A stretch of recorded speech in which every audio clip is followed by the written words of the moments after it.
Hello bachelors తమ్ముళ్ళు, welcome to Vijay home recipes. నేను మీ విజయ్ అక్కను. ఈ వీడియో వచ్చేసి స్వాముల మధ్యాహ్నం భోజనాల వీడియో అండి.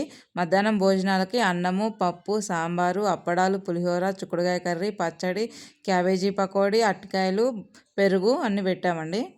ఇంకా స్వాములందరూ భోజనాలు చేసి వెళ్ళిపోయాక మేమందరం తిని ఇంకా తర్వాత మళ్ళీ తినేవన్నీ కడిగేసుకొని వంట సామాన్లన్నీ మళ్ళీ సాయంత్రానికి కావాల్సినవన్నీ కట్ చేసి పెట్టుకొని ఫుల్ బిజీ అండి ఆ రోజంతా. వంటలు అయితే మంచిగా కుదిరినాయి అని చెప్పినారు స్వాములందరూ.